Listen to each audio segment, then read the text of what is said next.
Yeah, get that. That's the major moves. Gideon Beats in the building. Y'all like that little beat, little drum major feel to it.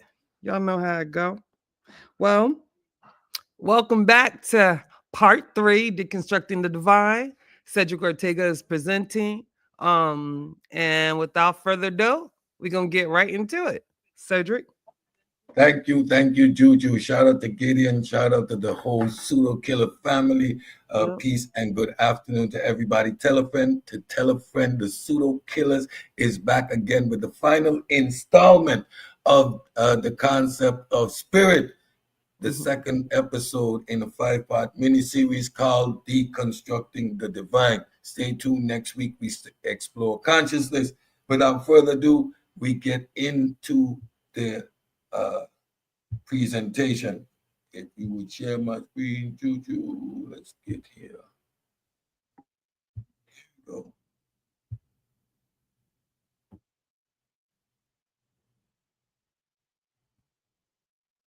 As soon as my screen is sharing, we will get this show underway. There we go. So we stopped off where we was discussing the impact of Sigmund Freud on understanding the concept of spirit and soul in a modern context.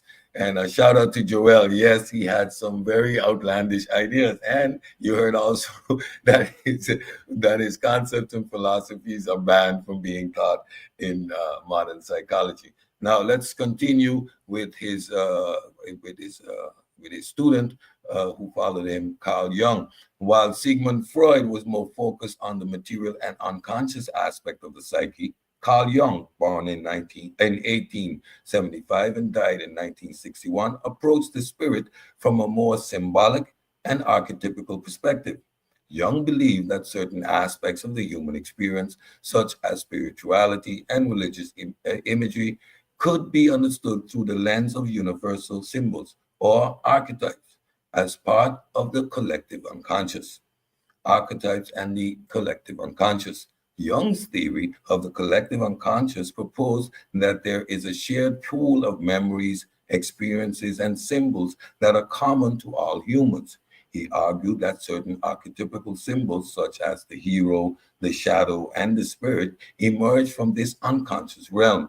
These symbols represent fundamental human experiences and are expressed through myths, dreams, and religions. For Jung, spirituality and religions were expressions of a deeper psychological processes and archetypical motifs. Spirit as an archetypical symbol. Jung viewed the spirit not as a literal immaterial entity, but as a symbolic representation of deeper psychological and emotional truths. The spirit, in his framework, could represent an individual's quest for meaning, wholeness, and self-realization. Jung also saw the spirit as a means of personal transformation, as it often emerged in dreams and myth as a guiding force for the integration of the psyche. For Jung, the spirit could be a powerful symbol of the self journey towards greater understanding and balance. Spirituality as psychological growth. Jung's exploration of the spirit dimension of human experiences it was integral to his concept of individualization, individualization, ha, which refers to the process of becoming a whole, integrated person. He believed that spirituality and the search for meaning were essential to this journey.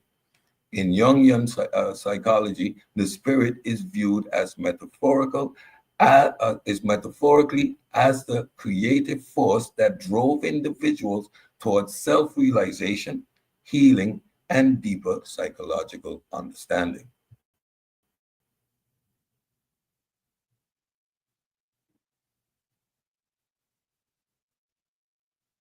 I began to see that the structure of what I can call the political process is really sort of accumulation of such typical images, of which it has a curious quality, you know. The archetypes are at the same time dynamic. They are constituent images that are not intellectually even. They are always there, and they produce certain processes in the unconscious. The one could best compare. That's the origin of mythology. Mythology is pronouncing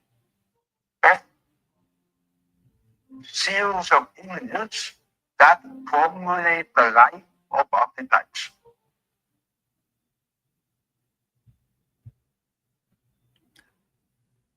Transition from literal to metaphorical. Spirit as psychological symbol. The contribution of Freud and Jung reflects a broader shift in modern psychology from literal interpretations of the spirit and soul to more symbolic and psychological understandings.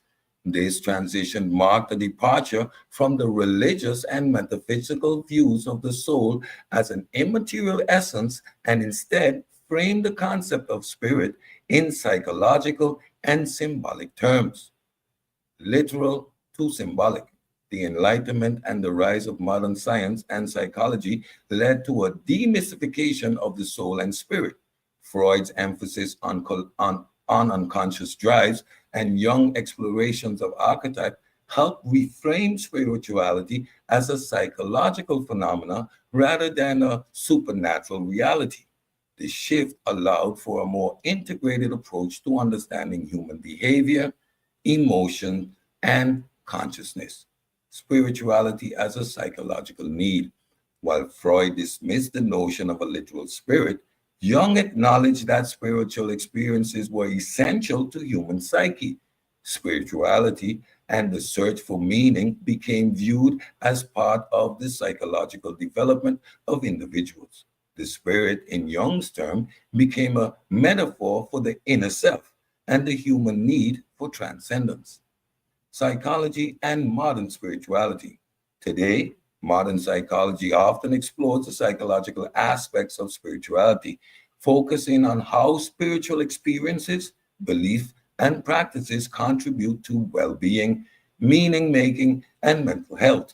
Concepts like mindfulness, meditation, and transcendence are now understood not only as spiritual practices, but also as psychological tools for personal growth and psychological healing.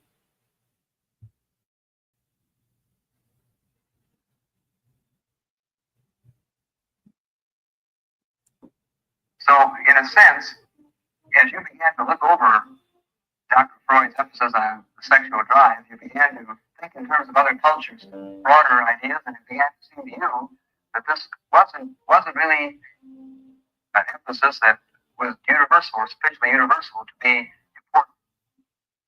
Well, you know, good coaching, because I studied Nietzsche, I know the books of Nietzsche very well. I also have been a professor at Bali University, you know, and I was full of talk about Nietzsche.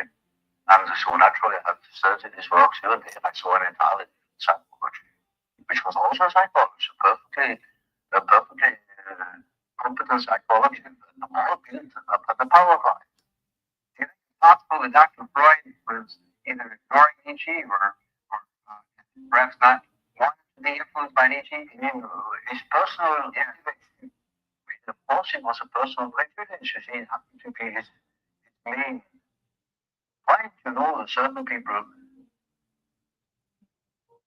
chiefly looking for this side and other people to another side.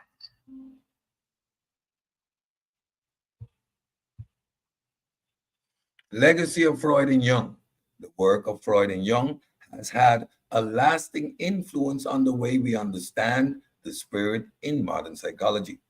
Freud's focus on the unconscious laid the foundation for psychodynamic therapy and the exploration of the inner drives, while Jung's exploration of archetypes and spiritual symbolism continued to inform depth psychology and analytical psychology. Their ideas have contributed to a broader understanding of spirituality as a psychological phenomena separate from traditional religious or metaphysical views of the soul and spirit. Neuroscience and naturalism, the brain, mind, and spirit. In the 21st century, advancements in neuroscience and the dominance of naturalism in the scientific community has led to significant shifts in the understanding of the mind, consciousness, and the spirit. The materialist paradigm now overwhelmingly guides research, asserting that mental states and consciousness are the products of neural activity in the brain. This view challenges early dualistic concepts of the mind and spirit as separate, non-material entities. Instead, spirit is increasingly understood as a cultural construct with spiritual experiences and beliefs being seen as emergent from biological, psychological, and social factors.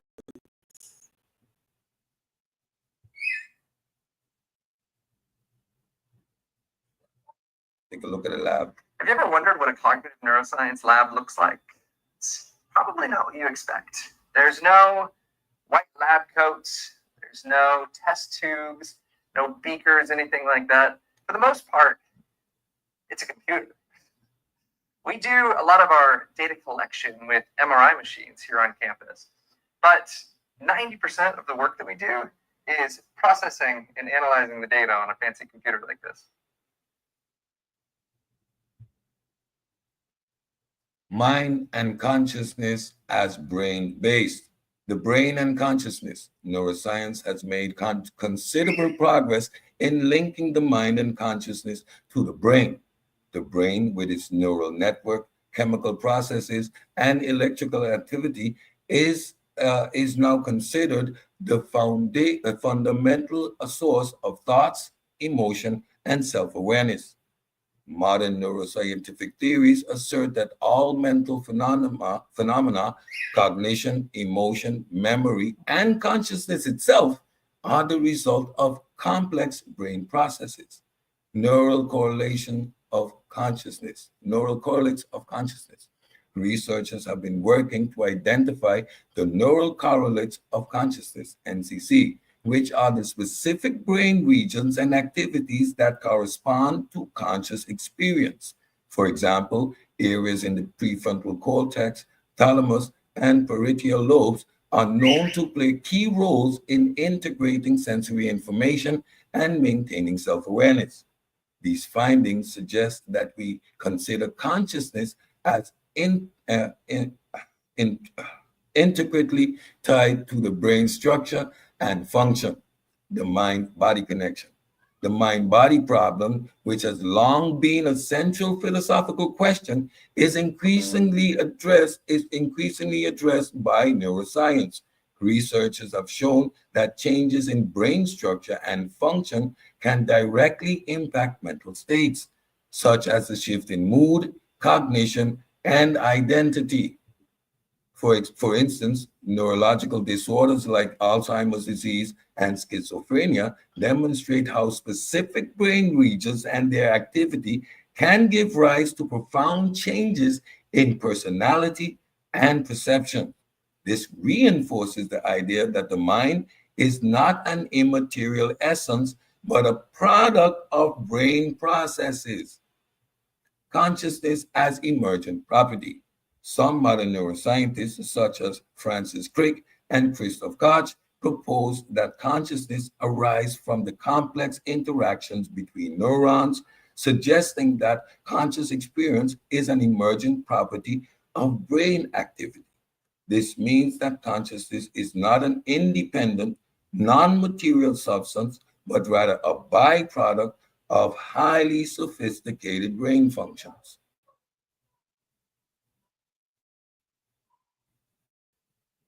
Neuroscience, the scientific study of the nervous system, has revolutionized our understanding of how the brain and body function. This interdisciplinary field bridges biology, psychology, medicine, and even technology, offering profound insights into cognition, behavior, and the intricate workings of the human organism. As researchers delve deeper into the mysteries of the brain, they uncover mechanisms that explain everything from sensory perception to emotional regulation.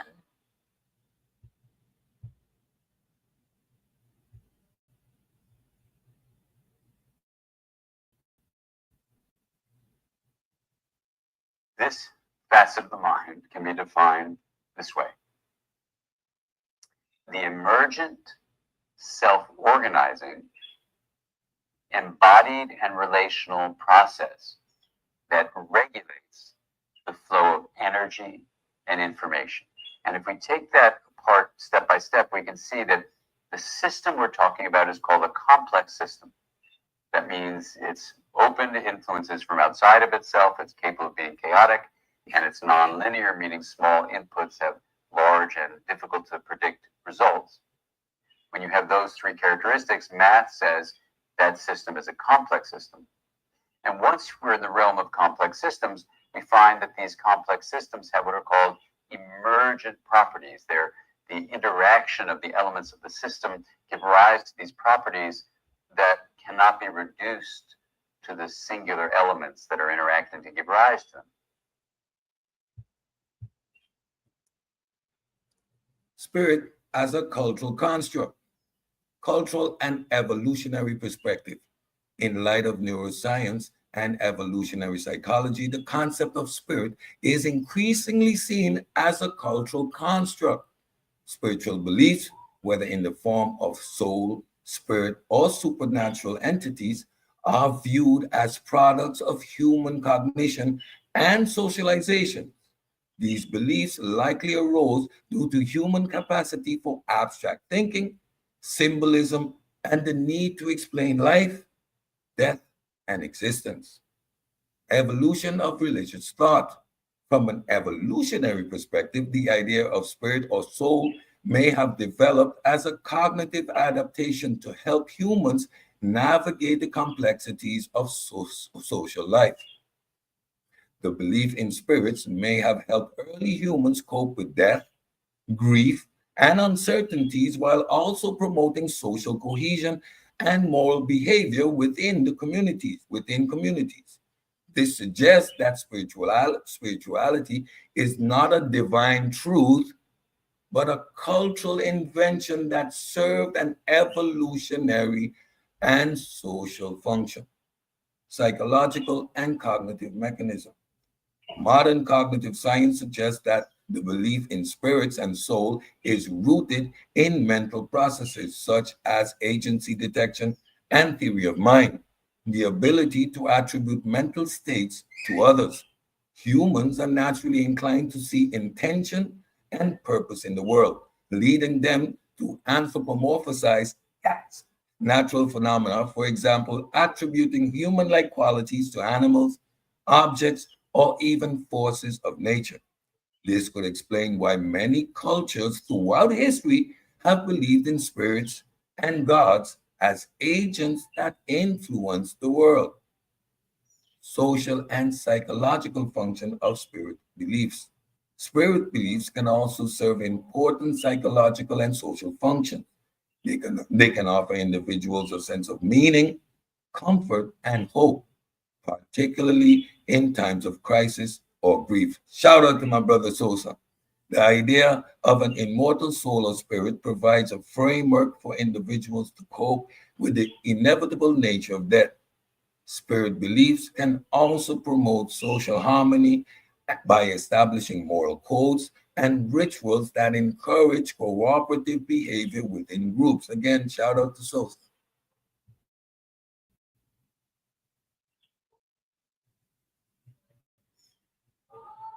There's a concept in psychology called theory of mind. When I'm chatting with you, I have to be able to put myself in your mind. So, for example, if I'm talking to an audience that knows nothing about evolutionary psychology, I might alter the specific words I use because I have theory of mind that makes me say, you don't know what domain-specific computational systems would be. If I use those words, they don't know that jargon. So I already exhibited a good communicator skill, which is I put myself in the theory of mind of my audience and I modulate my message depending on who I'm speaking to. The rise of materialist explanations, materialism, and reductionism. The rise of materialism in modern science has led to the understanding that all phenomena, including mind, emotions, and consciousness, can be explained by material causes, especially specifically the brain structure and biological processes. Materialism denies the existence of any non-material entities, such as an immaterial soul or spirit. From this viewpoint, the spirit is a cultural artifact, a conceptualization of the human experience rather than a real, separate, immaterial force. Neuroscientific advances and the spirit. As neuroscience continues to advance, the need for spiritual explanations has diminished in explaining human experience. The more we learn about how the brain works, the more it becomes clear that mental states, emotions, and consciousness are grounded in neural activity. This challenges older ideas of spiritual forces influencing human behavior. Materialist explanations focus on how brain chemistry, neurotransmitters, and neural networks govern thoughts, feelings, and behavior, eliminating the need for supernatural explanations.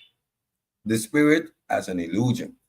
The materialist view also suggests that spiritual experiences, for example, feelings of divine presence or communication with spirits, can be explained by neurobiological phenomena, hallucinations, out of body experiences, and near death experiences, often cited as evidence of the spirit or soul, can be explained by brain activity under certain conditions, such as lack of oxygen, stress, or electrical stimulation of specific brain regions.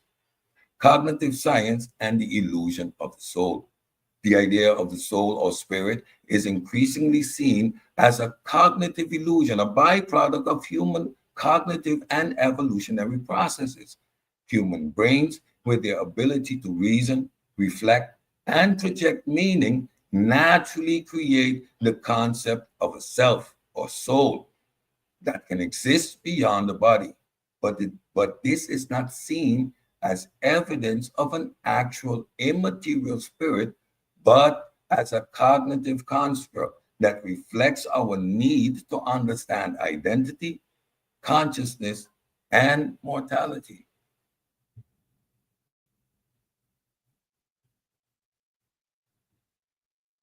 Subway series, an all new way at Subway. From irresistible cheesesteaks to our chicken sensations, only at Subway.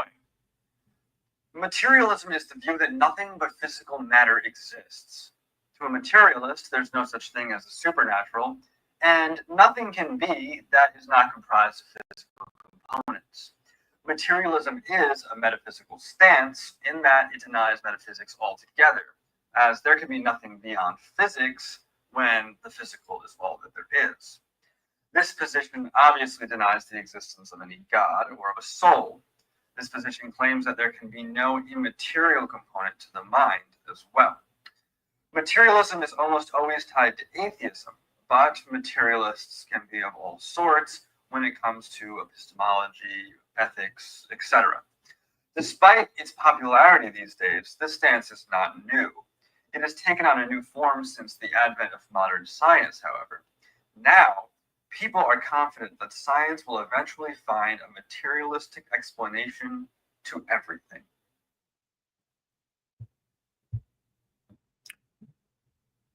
The changing landscape of spirit. As neuroscience and naturalism continue to shape our understanding of the mind and consciousness, the concept of the spirit is increasingly viewed as a cultural construct rather than a metaphysical reality. The rise of materialist explanations emphasize the importance of brain functions and biological processes in shaping human experiences, challenging traditional beliefs in a separate, immaterial soul or spirit. While spiritual experiences may hold profound psychological and social significance, they are increasingly understood as products of the human mind and brain rather than evidence of an immortal, non material essence. Isn't it beautiful?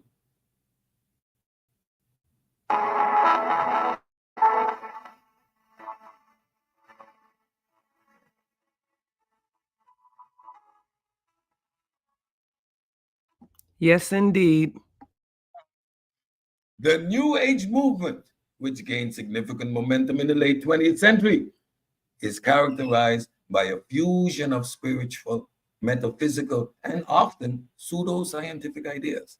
This movement commonly portrays the spirit as an energy or vibration that can be manipulated or harnessed for personal growth, healing, and spiritual enlightenment.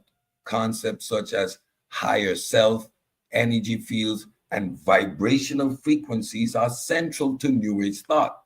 However, these ideas often lack empirical evidence and scientific grounding, leading many to categorize them as pseudoscience. Pseudo killers. Thing revolves around vibrational energy, whether it be in numbers, whether it be in shapes, whether it be in colors. Like, for instance, colors have a big effect on people.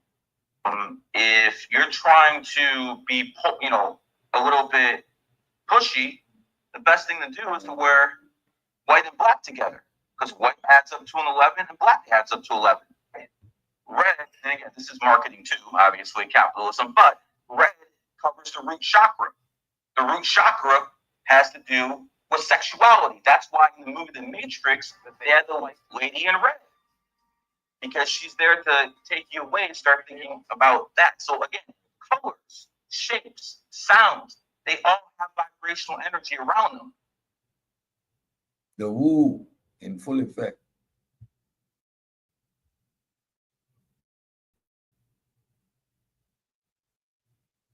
When we're not feeling good, we are emotionally involved with a destructive concept that we put in here ourselves. It can't make you sick. He can't make you angry. She can't upset you. You've got to do it yourself. Let's consciously and deliberately build a positive idea, get emotionally involved with a positive idea, and simultaneously we move into a positive vibration. Everything changes.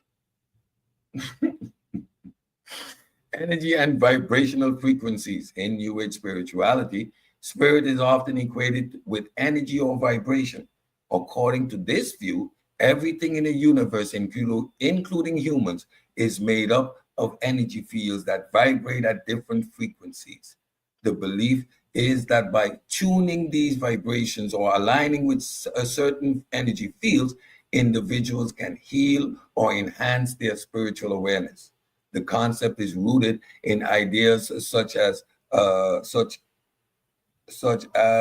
energy healing, chakra balancing, and auras, which claim that imbalances or disruption in one's energy field leads to illnesses or spiritual stagnation. Now, we've learned through this course, I think in our journey, this sound a lot like the Chinese and Eastern philosophies, where the balancing of your chi is a requirement. Remember, you see how they come around? Higher self and consciousness. The higher self is a key concept in New Age thought. It is considered the purest form of the individual's consciousness. often described as a spiritual essence, shout out to Sa, that exists beyond the physical body. This higher self is believed to be connected to a universal consciousness or divine source, and individuals can access this deeper self through meditation, introspective, or spiritual practices. The idea suggests that humans can transcend their egoic self, egoic selves to achieve a greater understanding of their true higher nature, often leading to spiritual awakening. Moksha, remember? Connection to quantum physics. Some New Age proponents invoke concepts like quantum physics to justify their ideas about energy and vibration. Terms such as quantum field, quantum consciousness, and zero-point energy are often used to describe how consciousness and spirit might interact with the physical world. However, these ideas are typically misinterpretations or misapplications of complex quantum phenomena and lack scientific validation. Can I read that again? However, these ideas are typically misinterpretations or misapplications, or the both, of complex quantum phenomena and lack scientific validation. The suggestion that spiritual energy can be quantified or manipulated in the way that quantum particles can is unfounded and does not align with mainstream quantum theory. Where do we hear these whispers in the community? Hmm. Say a name and I'll throw a stone. So when you look at every experience, you'll see it has no reality. It has zero reality. So, Western philosophers have said this. Wittgenstein, our life is a dream. We are asleep. But once in a while, we wake up enough to know that we're dreaming. The Buddha said the same thing. This lifetime of ours is transient as autumn clouds. To watch the birth and death of beings is like looking at the movements of a dance. A lifetime is like a flash of lightning in the sky, rushing by like a torrent down the steep mountain. So if I asked you right now, what happened to your childhood? You'd say, it's a dream. But if I asked you, what happened to you yesterday? It's a dream. What happened to this morning? It's a dream. What happens to these words? By the time you hear them, they don't exist. So everything you're looking at is a ghost. It's already happened.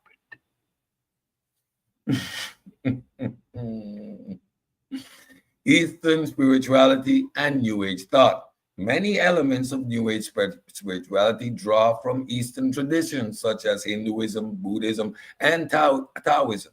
Concepts like karma, reincarnation, meditation, and chakras are widely embraced. In this concept, the spirit is often portrayed as an eternal, divine essence that exists within every individual, and the path of spiritual enlightenment involves inner awakening and union with the divine. Aristotle, was it? Before him, medieval concept. You can go back in the series and see exactly where this thought process comes from. Western esotericism and occult practices. New Age thought also incorporates elements of Western esotericism, such as astrology, divination, and energy healing. These practices focus on harnessing spiritual forces to achieve personal goals, heal the body, and align oneself with the universe. The blending of Eastern and Western ideas result in a hybrid spirituality that is characterized by eclectic beliefs and practices often focus on personal empowerment. Synchronism of philosophies. The synchronism of Eastern and Western ideas within the New Age movement leads to a fusion of practices such as meditative techniques and the belief in universal spiritual laws. While these concepts can provide a sense of meaning and self-discovery to practitioners, they often lack a clear theoretical framework or scientific basis.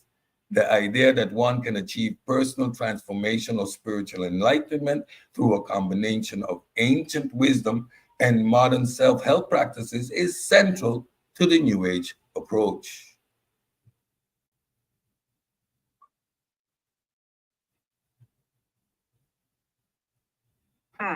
Doesn't it seem like that all this New Age spirituality is basically repackaged Hinduism?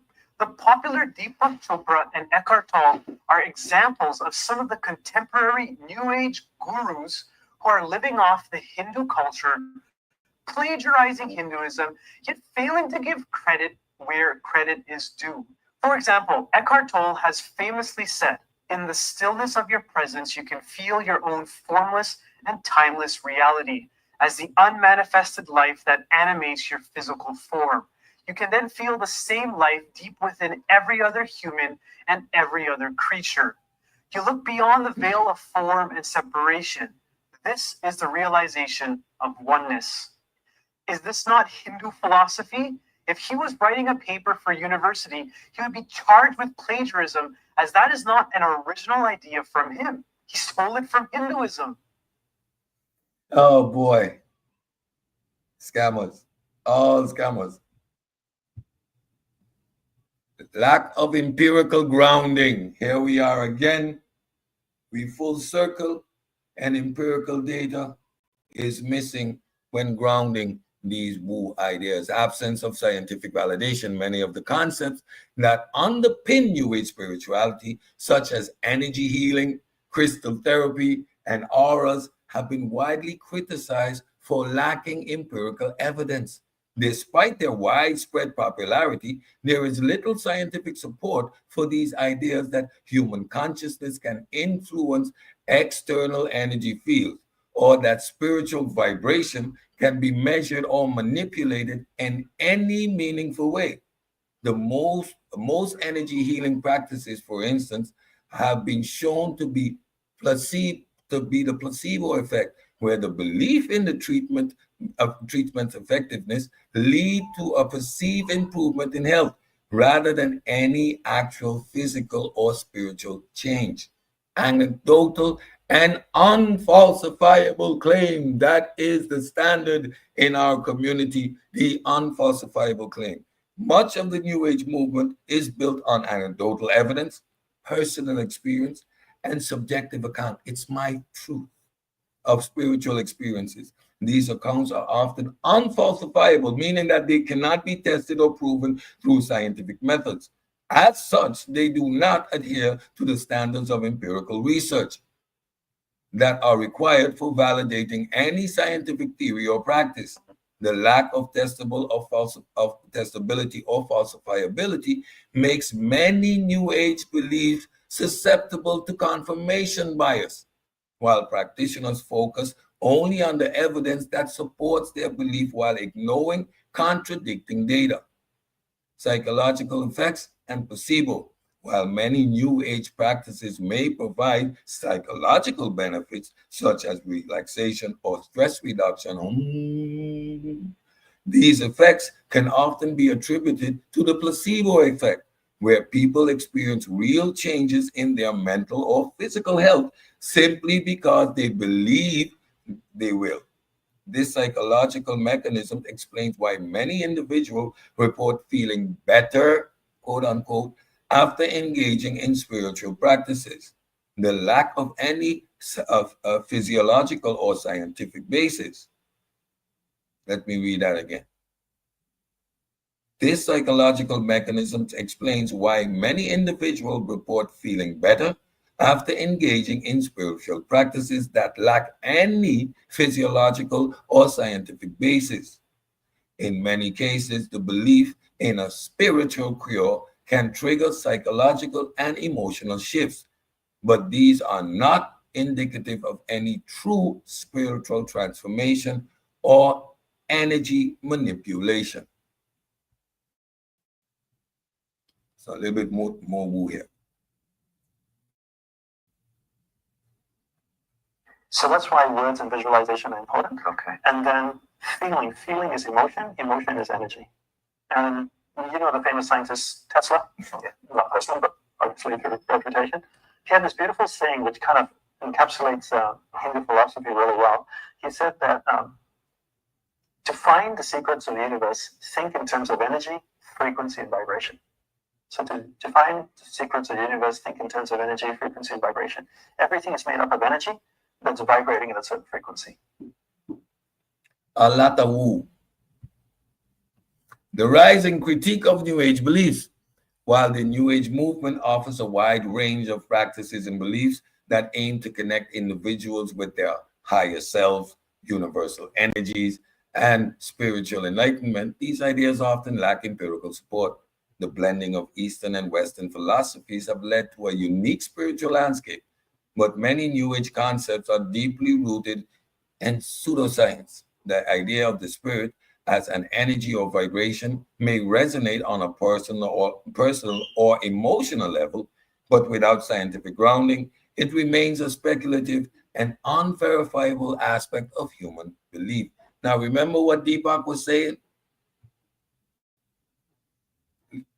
Remember what he was saying? Nothing exists when you close your eyes. It's not there. And I would like to have the conversation if he stops using the cop-out word, woo-woo. Another one of my issues with this whole like quantum physics thing is New Age gurus, they tend to say that the universe is like an illusion, right? And the only reason that it's here is because there's somebody observing. And it kind of denies the existence of actual reality. You know, if I turn away from this camera, it doesn't exist because I'm not observing it. That's like how they think. But it's really weird to me that they use quantum physics, which is a science, and science is the study of the material world. So they're like, look, quantum physics proves it, but also none of this is really real. It's all an illusion. So like, which one is it? This is either an illusion and it's not real, or it's quantum physics. Like, which one is it? Quantum physics is physical. Physics, physical. Quantum just means like really tiny. Huh. Should we play that again? Yeah, I won't play that again. I won't play that again. And I would like to have the conversation if he stops using the cop-out word, woo-woo. Another one of my issues with this whole like quantum physics thing is New Age gurus, they tend to say that the universe is like an illusion, right? And the only reason that it's here is because there's somebody observing. And it kind of denies the existence of actual reality. You know, if I turn away from this camera, doesn't exist because I'm not observing it. That's like how they think. But it's really weird to me that they use quantum physics, which is a science, and science is the study of the material world. So they're like, look, quantum physics proves it, but also none of this is really real. It's all an illusion. So like, which one is it? This is either an illusion and it's not real, or it's quantum physics. Like, which one is it? Quantum physics is physical. Physics, physical. Quantum just means like really tiny.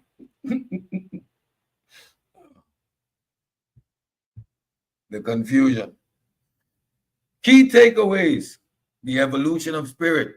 We are rounding this presentation off, the second episode in our 5-part series, Deconstructing the Divine. Next week, we'll dive in a little bit more into consciousness, and have no fear, certain concepts that were touched on here will be expounded on. And at the week after that, we have a long one again, which is the soul. We go on that journey. But for now, let's round this off. Key takeaways: the evolution of spirit, origins in breath and life force. The concept of spirit began as a way for early humans to explain life, motion, and breath, often seen as an invisible force that animated living beings. Words like the Latin spiritus, Greek pneuma, and Hebrew rosh all mean breath or wind, underscoring its original connection. Later on, we moved to link to soul and divinity. As cultures evolved, the spirit became closely associated with divine forces and the immortal soul. In religious systems like Christianity, Hinduism, Islam, and Judaism, spirit became a key concept linking humanity to the divine, explaining consciousness, morality, and the afterlife. Philosophical and psychological transformation. With the rise of philosophy and later psychology, the concept of spirit underwent a shift from being a literal supernatural force to a symbol of inner life, identity, or psyche. Thinkers like Jung reimagined spirit as part of a collective unconsciousness, unconscious, a collective unconscious, while neuroscience began reducing spirit to brain function and mental states. Persistent cultural power.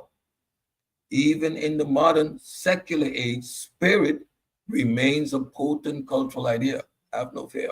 Whether the New Age movement, art, music, or personal identity, it continues to represent a yearning for meaning, transcendence, and connection, despite losing its original metaphysical context. Summary: the concept of spirit has traveled a long and fascinating path, from breath and wind to soul and divine essence.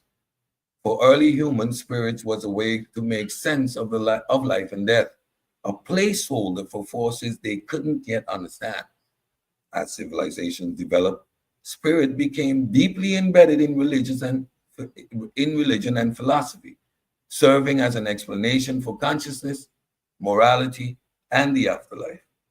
But with the rise of rational thought, scientific inquiry, and especially neuroscience, we now understand that what once was called spirit can largely be explained through physical processes, brain chemistry, evolutionary psychology, and social constructs. Terms like Ruah, Atman, and Chi were humanity's first attempt to describe internal experiences before we had the tools to study the mind. From a skeptical perspective, spirit is not a real independent force. It is a metaphor, a useful one at times, but ultimately one that reflects our lack of understanding rather than revealing some hidden truth. The persistence of the idea today, especially in New Age and pseudoscientific circles, often reflect a longing for mystery and meaning, not evidence-based thinking. So the real story of spirit is a story of human imagination. It shows of how we've come from explaining the unknown with mythology to replacing it with testable, natural explanation. We no longer need the concept of spirit to understand life, consciousness, or the self. What we need is curiosity, critical thinking, and commitment to truth over tradition. And that is why you're here today, and that is why you're looking at the Pseudo Killers presentation. With that, I want to thank you for listening. Stop sharing my screen. This is the third episode in our three-part series. Juju was my gracious co-host. We started off rough, but the other two episodes was quite well. I'm glad for the response. Continue to leave your comments in the chat. Like the show, share the show, and stay tuned next week for the third in the series. The third episode. You don't want to take no questions? Yeah, of course. This is the final show, so we open up the panel. Let's have some fun. Let's have some fun. Shout out to HOK that was in the chat. And Nepal. Peace, Nepal. Yeah. So just to let it be known, so there isn't anything messy. I'm not timing anybody out. However, there may be a pseudo killer or two who are still upset about being timed out on your platform. So they just being rogue right now. That's not me, but I have fixed it. I'm not going to disclose who, because that's not what I do. I protect mine. But yeah, so that's what's going on. So don't be bringing my name up, because I'm trying to be good juju. Trust me. All right. Been good juju all throughout the first two episodes. Juju, we were perfect, well behaved. Yeah. Peace, Elder Suntan. Thanks for the support. Peace, brother Cedric. If you're over here watching the show, hi, Suntan. If you're over here watching the show and engaging and listening, you're definitely supporting, and we appreciate that either way. So, yeah, For real, for real. no hard feelings on the support. If you want to invite Cedric to your platform to do the presentation, he is a grown man. We don't dictate what he can and cannot do. So, do as you please. I don't got no problem with that. We ain't got no problem with that. Pseudo killers. I think I Home speak first. for all of us. Maybe a one or two ain't gonna like it, but yeah, we don't play them type of games. So I just want to make that clear for the record, and this is recorded because I'm not playing no games. That's all. Yeah. Suntan, you had a Sister question. Juju. So Yeah, I got a question for Brother Cedric. thank you, Sister Safa. You ready, ahead. Brother Cedric? Yes, sir. Go ahead. Beautiful speech, makes plenty of sense in a scientific theory, in a scientific type of way. And my question to you is, we understand that I understand because in between Kemet and in between you know, spirituality and things of that nature. So, Cedric, you being a scientific guy, you understand how powerful the mind is, right? Yes, sir. Okay. So I understand that spirit is breath. Just that's spirit. And the spirit is just within all of us is breath.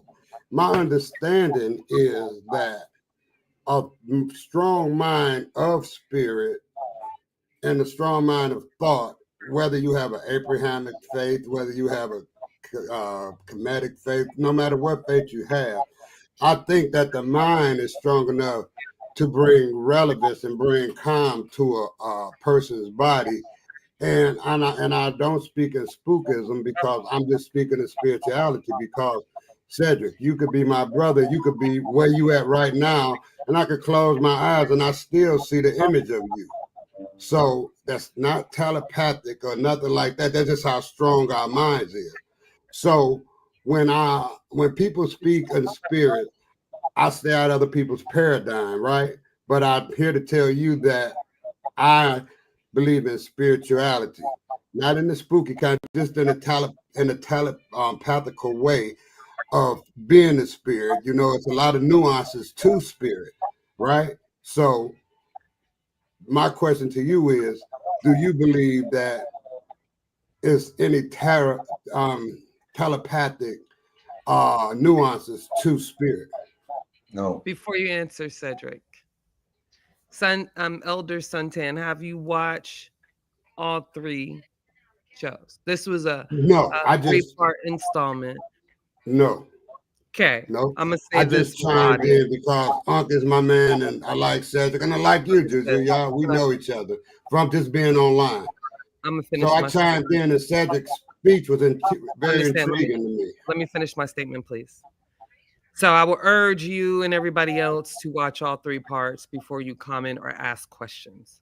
The presentation 3-part installment was extremely thorough and probably went through everything that you may have a question on. That's all I'm gonna say. Okay, no disrespect. I'm just being I very understand. clear. But Cedric, you can answer the question. When we explore where these ideas come from, they reside within the realm of metaphysics, and what that means is that it is just an idea. You just thought of it. It was intuitive processes trying to explain our reality and our experiences. As we develop, as these ideas develop, it went from animism, where the spirit was out there and in everything, to the spirit being a unique human aspect, giving us a divine connection to God, also a concept created. Later theological developments on the foundation of thinkers like Aristotle, later Plato, which conceptualize what the psyche is. As these thought processes continue to evolve, you see more and more we're coming to the understanding of this being an internal process, with thinkers like Jung and like Freud developing a more physical, more mind-centered or body-centered approach to these phenomena.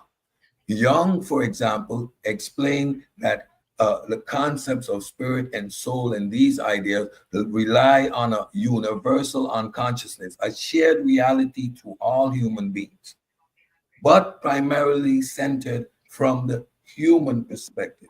Later on, as we continue to develop psychology, these thought process became more and more integrated into human processing of the world around them, lending agency to outside of self as coping mechanisms. Evolutionary psychology led us to understand how we can give agency with theory of mind. For example, we read each other's physical attributes, and we give you intent by means of theory of mind. So my approach and my demeanor is going to change based on me attributing agency to another individual. It's all throughout this series as we continue to develop. Now, with the advent of neuroscience and brain mapping technology, we can actually pinpoint the different areas of the brain, the pineal lobes, the thalamus, and the prefrontal cortex, generally the central main areas in our personal awareness and our interaction with the world around us. So we are beginning to understand indeed that what we call mind spirit is an emergent property, a byproduct of neurological processes, and a real byproduct because the foundation of the brain is actually to harmonize and control your body budget. When you need to eat, how much insulin to produce, when you need to produce melatonin to sleep. It was actually evolved to control this heat producing physical thing. A byproduct of that is the development of our awareness of self and our world around us, something that we share with other animals as well. In next week's episode, we're going to delve more into consciousness, and we're going to see that the idea of spirit and soul is fundamentally tied to brain activity and consciousness. And as it relates to one's ability to influence the material world outside of self, that is rooted in a lot of pseudoscientific ideas, leaning on things like quantum theory and misuse of the observer effect, etc., etc. All right, the abuse of Schrodinger's cat and these philosophies is leading individuals, especially the woo promoters like Deepak Chopra, to create illusions of vibrating on the right internal frequency can heal yourself because you can correct your DNA. It's a bunch of woo. So to answer your question, I took the long route, but no. Yeah. Okay, and Excellent. this it, and I'm Wait a gone. minute. Wait a The- minute. Wait before you continue. That was it's just a excellent, couple. Cedric. Go ahead. Hold your thought, Elder Suntan. I want you to explain the scientific term for the body budget to the people. What is that called? And then I want you to explain, because you talk about when he closes his eyes, he can see your face. Explain a little bit about face recognition and why that is not a big thing. That's just the process of the brain before you move on. Because you mentioned Juju, you put me on the spot there. I'm a participant in the Oh, brain okay, show. allostasis. It's allostasis. Body budgeting. It's called allostasis, Sunchild, Elder Sunchild. Anybody else in the audience, if y'all want to look that up, that's the process he was explaining. And when we did the brain show, we talked about natural processes of the brains, and one of them that infants have early on is face recognition. That's why you're able to close your eyes and see people's faces. That's Because beautiful. that's one of the evolutionary byproducts. You That's know, beautiful. so a child can bond with their mother, recognize their mother, face recognition. So it's very simple. I just want to add on. those two That's tidbits great. for better understanding of your question. I like that. Well, here I want to end with this here, Cedric. Only pushback that I would have in your great speech, and not being facetious, it was great because you lined the dots up and you crossed the T's and dot the I's. But this here might move you a little bit in your diagnosis of this problem. You mentioned Aristotle and Plato, people of this nature. Why didn't you mention Sheikh Anta Diop? When it comes to the foundation of the philosophical thought, you go to the initiators and those that establish these philosophical principles. So we're looking at Aristotle and Plato and between 300 and 400 CE.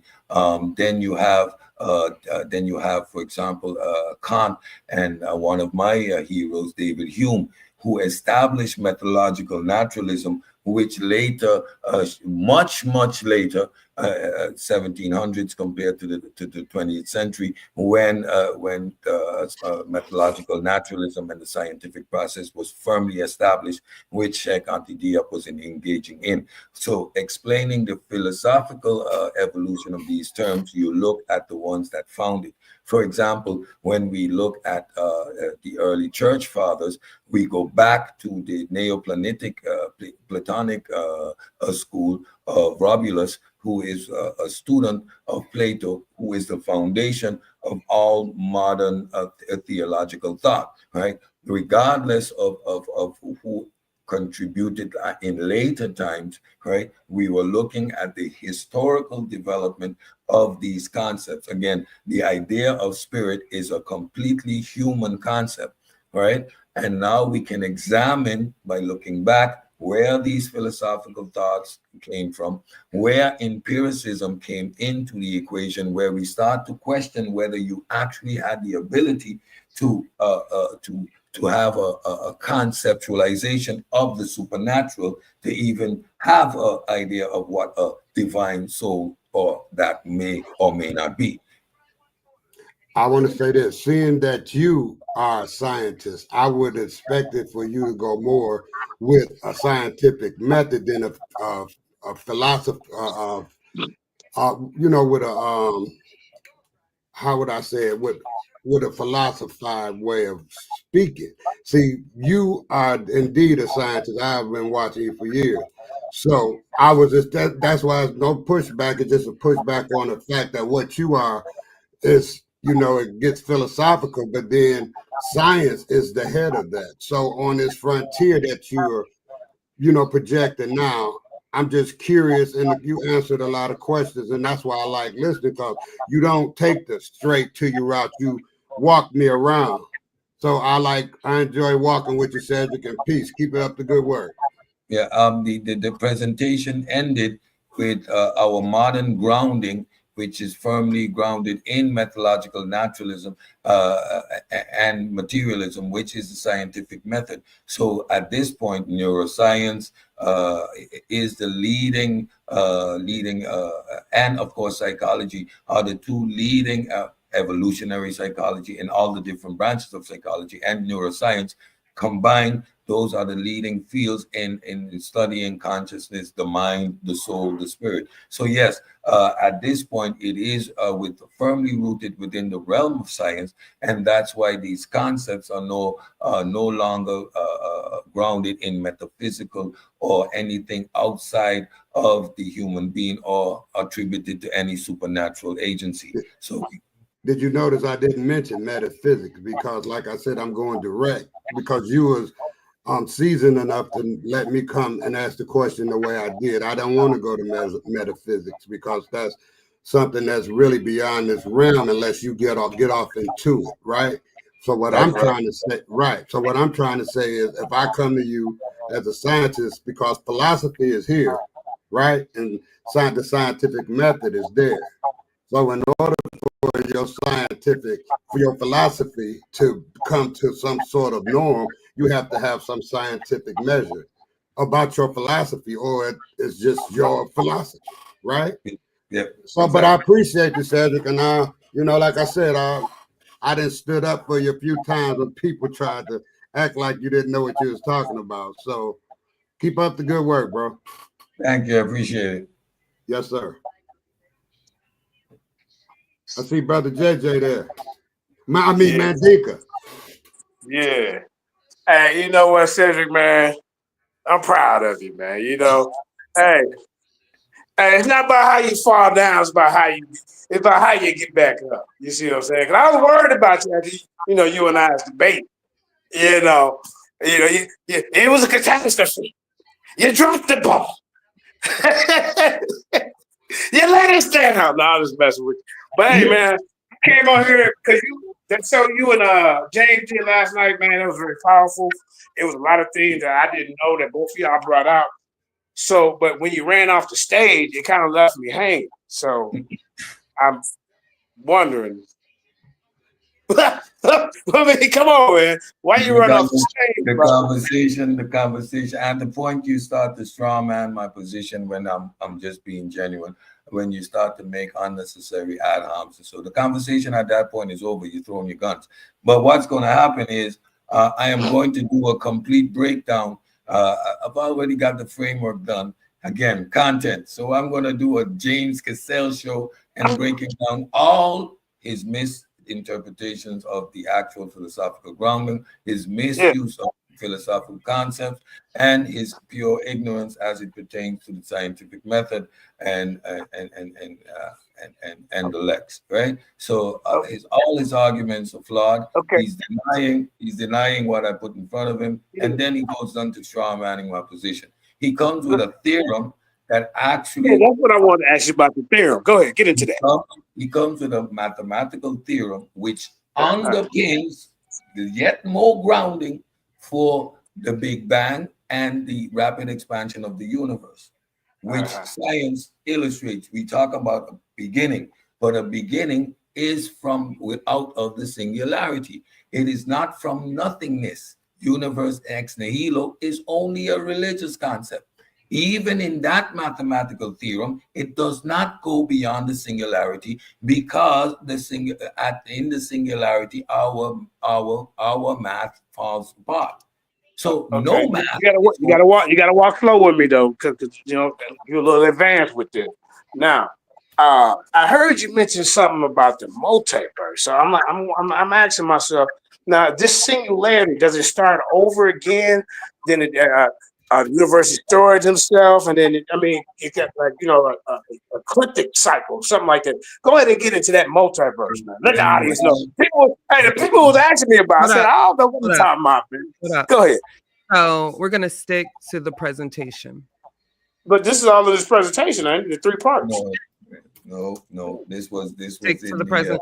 So did you watch all 3 parts, Mendy? Well, I watched 1 and 2. I kind of came in late with this one, so I apologize. Is not the presentation. Just stick to the presentation, please. So he was talking about consciousness, right?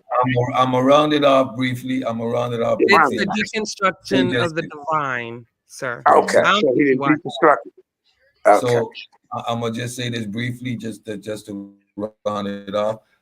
When one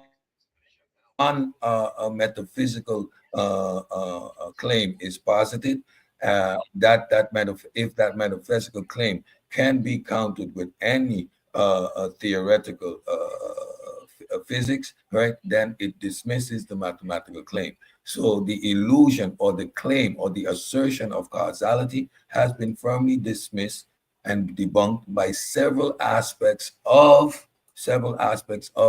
quantum physics. First of all, you have the Hawking's radiation.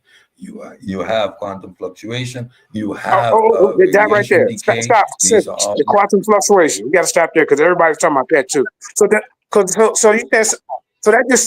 just something just pop up out of nowhere randomly. Sometimes that can happen according to quantum fluctuation versus causality. That was supposed to be like the 2 topics, but I really think you shouldn't put both of them together.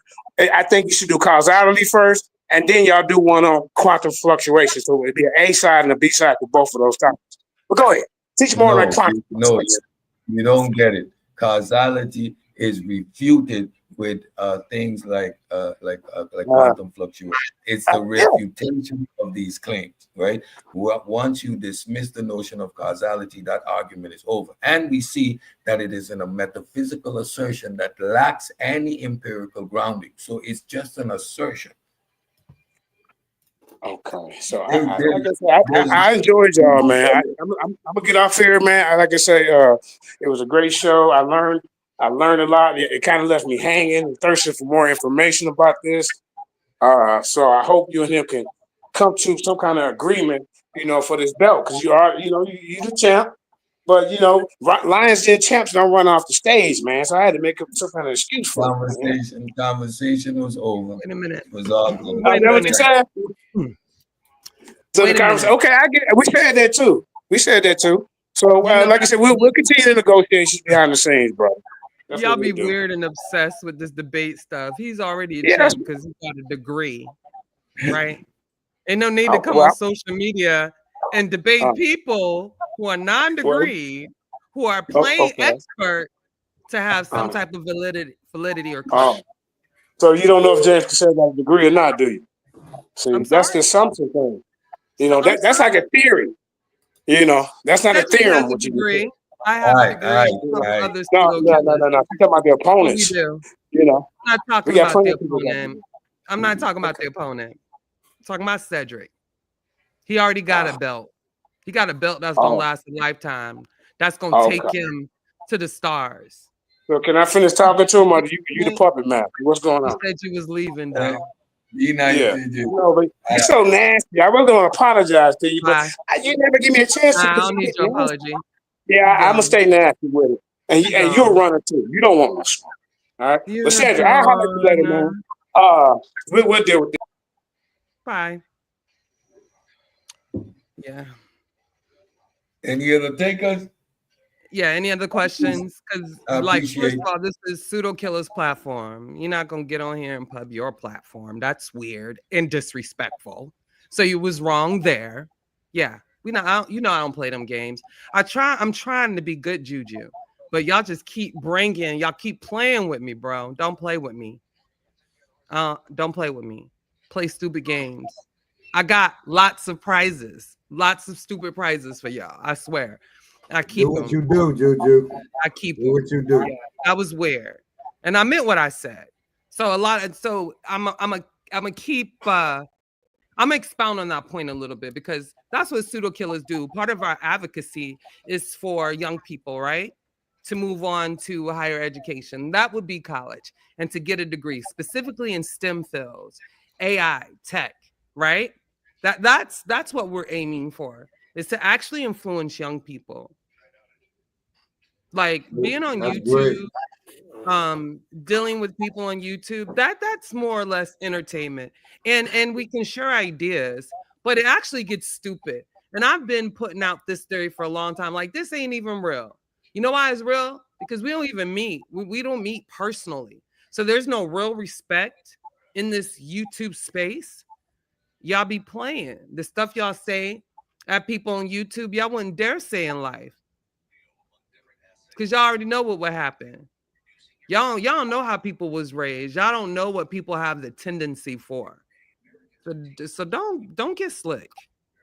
You're supposed to be respectful of mine. Thank you, Elder Senten. I think you understand what I'm saying. And I'm not trying to downplay what happens on social media. But in the meantime, we're doing work that affect real lives in real life, right? So just remember that. Juju, I want to say this too. What you're saying is really great when somebody latch on to what you guys are teaching, like a youngster. Then you can really, have your reward there. And it's personal. You're not going to run around talking about, I taught this. You just going to do it, and you're going to feel good inside. Right. And that's the teacher right there. So I appreciate that, because a lot of people going to take to it, Yeah. And we don't claim to be teachers. We just claim but that's to be that's what y'all doing. Communicating what the experts have, Yeah, I understand, but you are teaching. Thank you. Yeah, Cedric as well. I appreciate that. Well, that's what it is, bro. I ain't here to shine no light on nobody. I just call it like I see it. Yeah. And it's great. And for the record, no, I do not like or get along with Mandinka Mali. However, I try to be fair, and I'll allow him on the panel and allow him to have his say for a long time. You know, so like y'all can say what y'all want, but I'm very methodical about how I do things, and I don't try to place my personal feelings onto other people. Cedric get along with everybody that I probably don't get along with, don't care for too much. That's fine. So with respect to him, this is his presentation. I just facilitated. However, I have to protect the brand, and I will do that. Yes, and that there's no pushback there. At the end of the day, I'm a pseudo killer official first and foremost, and there ain't no two ways about it. Talk about pseudo killer official, the God killer himself, the big dog is in the building. Big dog. What it do? What it do? What it do? Me and Cedric stupid. What you say, What it do? What it do? What's going on there? Suntan. I had to drop in. Cedric was dropping some bombs. I had to listen. You know, I tune into y'all a lot. I just be in the bushes. You know, I respect what y'all do. They all be in the bushes. I tell you this, you sure don't see me when I do pop up. I don't have on no hat, do I? Nah. Boom, boom, boom, boom, boom, boom. What are you talking about? He talking about who? The funny hat. Talking about a funny hat. I don't know what I'm talking about. Funny hats. Oh, or that funny. Costume, none of that stuff. That's why double talking. That's right. They double talking too. They double talk too. Oh well, you know that's off the rip. We talking about the presentation, how you look. So before you open your mouth, I can raise an eyebrow. Yeah. We African Americans, bro. Yeah, you right. Ain't got to say nothing. Just let me see the costume and the hat, then I know. Yeah, you're on some bull crap. Got something from the 1800s. Crazy. I mean, you know, like I said, you 9 times out of 10, if you like that, and I'm not shining lights, I'm just saying we identify that. That means you probably with a coat as well. They just not on the camera. That's a coat outfit. That's definitely a coat outfit. Yeah. So some form of it. But you know what I learned, Unc? I stay out of other people's paradigm, right? I don't judge them and stuff like that. You know, I'm just aware of them. That's all. Yeah. Yeah. I judge them when they try to hand it off in the middle of me trying to teach something. God judge it. I know you do. I see it all day. But I'll lay back, Monk. That's what it's about. You know? Yeah. Everybody gotta be in their lane, yo. Don't get out your lane, yo. Right. Yep. How you been, Unc? I ain't seen you, man. Yeah, I've been live. You just missed a little late night. Hit the late night. Oh yeah, well, you know, I had a knee replacement. That's why I disappeared a long time. Now the knee, I can drop kick a nigga now, so I'm back. Oh man, I can roundhouse a nigga now. But I had the knee surgery. Watch the N-word, please. Oh yeah, excuse me. Okay, thank you. I had the knee surgery January the 2nd, 2024. So I'm good now. This 2025. This last year, this time I was sitting back healing, you know, but the knee good now. So I'm back to work and ready for the smoke. So I'll be dropping in on you in the time you and Bad Juju, etc. I'll be dropping in on you. You know, we giving the community what we feel like they need, man. You know, we didn't touch the tops, the very heights of pseudoisms and the very ground floor of pseudoisms. You know, we actually got people who don't know the difference between an MD and a PhD, right? Yeah. So we bring an MD / PhD on, right? Dr. Cater, and you got drunks running their mouth and don't know what look at him. He's not a PhD, he's just an MD. It's the most ridiculous understanding ever. You got young Pharaoh, he don't know what a person has a doctorate in electrical engineering. He got to know that. He didn't know what that is. So I'm just saying, No, they don't, bro. Bro, come on, bro. To be intelligent as little young Pharaoh is, he should know that. He didn't. But it's another. That's crazy. They don't know that. And what I realized what the real scam is that they actually don't know what they're talking about, and they acting like they do. They don't know. But they play us as if they understand, but they really don't. Yeah, they don't. Well, he threw me off when he said the Martians, and he met the Martians. So after that, I gave him a pass. But I was already knowing it was crazy. I set him up with it. You know, I know he's trying to get me. I know he's trying to get me. Tell you what, I ain't gonna teach no more. He went for the okie doke. That's crazy. Yeah.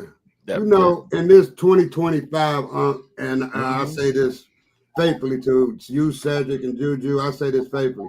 If a damn alien was seen or a human came in contact with, we would know about it. Everybody would know about that. It would be on the world. So, you know, when they get to talking that, then I think that's all in their mind. So I just leave it alone. You know, when they talk to aliens and they say they're alien, and then they said the aliens build pyramids. I can't go for that, bro. That's all I'm saying. If it was an alien, you would have met him by now. I know. Or we would have seen him. You know, so I leave that alone, man. Have you heard from what's his name on the general? Sarah Stupid Seti? Yeah. Yeah, I don't deal with stupid. Don't the general got his own page? Yeah, go over there and check him out. He's gonna supervise you. General cool, but I ain't never really messed with the general. It's just you know, I had to realize, yo, that everybody can't have what we have, yo. Right. Everybody can't fight to want to make sure you're on par with the rest of the world, and just being literate and understanding. Like we want to give out the tools so you can understand the world you're in, bro. You know what I'm saying? We want to give out tools that allow you to not get as tricked as much. You know, we're vulnerable. All of us are vulnerable, right? Right. But damn, man, don't let nobody screaming Black power or Black African power or whatever get you caught up in some foolishness. You look around, everybody got on funny hats and wild outfits, and you too close to a damn cult, ready to get got at any moment. So you know, I mean, in the world we live in, everybody can have an opinion. That's fine. I'm not knocking that. But there's certain things, and Juju said, Cedric said all the time, that there's things that's called established knowledge and wisdom. It has been established, right? So we gotta, you know, I'm forthcoming with mine. I said I'm not an expert. Right. You know, I push for scientific literacy. I'm an advocate. I advocate science. I advocate understanding the world you live in. I advocate that. And but there's people that sit amongst us that think they can, we were talking about a Juju, they think that they can defeat the experts from YouTube without writing one paper, right? Without getting one degree, without even traveling. And then you got those who actually travel, right? May have wrote a book on something and still claim to overthrow the experts. I'm saying that's nonsense. That's a recipe for pseudoism. So that's what people need to know. If a person is claiming to overturn the field and they don't got no paperwork, right? No system of checks and balances, no university behind them. You could have a HBCU behind you. Right? And if they don't got none of that, then the question is, then why you playing with me? You supposed to be over there fighting them, because obviously you better than me. You on YouTube with me. You feel me? Can I say something? If you haven't been peer reviewed on any situation that you're dealing with, then that's a problem. Because I'm going to tell you just like this. Maybe you always said you're not certified, this with the paperwork or whatever. There's air quotes here. But like I said, you still stand on a solid foundation, right? Because the foundation you stayed on, if I try to crack it, then I got to go through the scholars to try to go through the scholars. You got to get them. I'm standing on it. Yeah. So when I understand, if I just sit back and watch, but if you haven't been peer reviewed, because that's the main thing right there. When other scholars see your work and have an opinion, then you've been peer reviewed and they give you the. But if I give you the okay, that can only make you feel good. That ain't gonna stand up in court. That's all I can say to that. Yeah, but it's we're in a wild situation. We descended from those who were enslaved. And in the 50s, we all had our parents, right? Had the white Jesus on the walls. Yeah. In the churches. It's not until the 60s do we start to kind of try to break away from that and replace the white Jesus with the black Jesus. Right? Same thing. But the point I want to make here is that we're working here. We're working towards a goal. We're not there, right? The systemic racism is still live and kicking. No The doubt. residue is around us, and all you need is for a wild president to kick some dirt, right? And you can see the yahoos and start following. You're seeing popping up out of nowhere, ignorance, right? So I get it, man. But for us to be able to continue to stand on our own and continue to push them right, we got to be able to be literate in things that matter, financially literate and scientifically literate. Right? That's important. Well, that's a fact. Like I said though, it's best I just don't go ahead. No, go ahead. I didn't say nothing. No, I was letting you get talk, but like I said, I don't take people's word for stuff that that sound maybe a little wild or something. I'm gonna research it. You know what I'm saying? Yeah. Because I don't want to get caught in the Jim Jones effect. You remember Jim Jones, right? With the Kool-Aid, boy. Yeah. So that's that's just me. You know what I'm saying? Yeah, man. And I understood from a long time, man. Somebody in the chat, I had mentioned that spirit is, breath.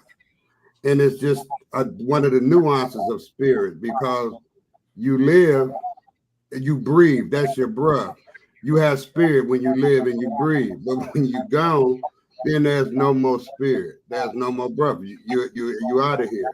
So it's just different nuances to the way we understand life. And me, I'm 65 years old, so I understand it a little different than somebody maybe 20, 30 years younger than me. They might think what I say is kind of off the wall, but you got to live. Experience is the best teacher, huh? That's all I can say to that. I just read back I like to look into the chat to see where these young men minds are at, and I don't say nothing wild.